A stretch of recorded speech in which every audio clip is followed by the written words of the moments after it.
time ngayon, we are currently doing an inventory of all security measures being undertaken by all of our schools in the country. Nag-iimbentaryo na ang Department of Education sa ipinatutupad na seguridad sa mga paaralan kasunod ng pamamaril sa San Jose National High School sa Tacloban City noong Lunes, June 22. Ayon kay Department of Education Undersecretary for Operations Malcolm Garma, nais nilang matukoy kung may sapat na bilang ang security personnel sa mga eskwelahan para sa proteksyon ng mga mag-aaral at mga guro dito. Kasama na ring ino-audit ng DepEd ang mga security equipment gaya ng closed-circuit television cameras at metal detectors.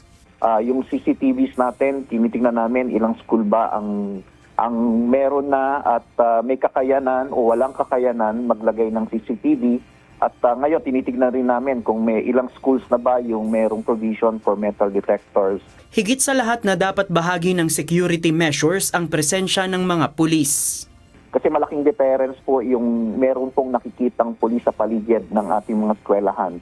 And the police also, the PNP are also helping our schools in terms of auditing, sort of auditing our schools and orienting at the same time our schools on how to heighten their security measures inside the school.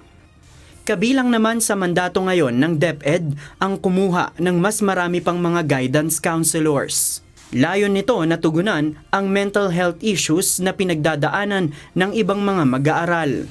Bagamat may challenge po tayo ron sa hiring of full-fledged guidance counselor because of certain eligibility requirements, but in lieu of that, we will be hiring guidance counselor associates who will be performing the same function as guidance counselor.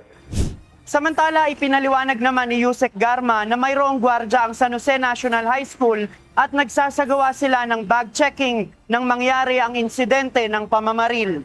Meron naman home bakod yung San Jose National High School.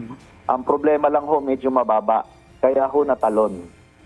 So, in fact, dito sa school na ito, when we made our initial assessment, meron hong gwardiya sa gate.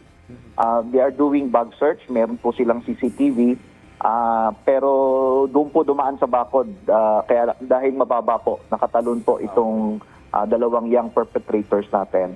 Kanina sinabi ng Philippine National Police o PNP na pinag-aaralan nila na makiisa sa mga flag raising ceremonies at iba pang educational activities ng mga eskwelahan.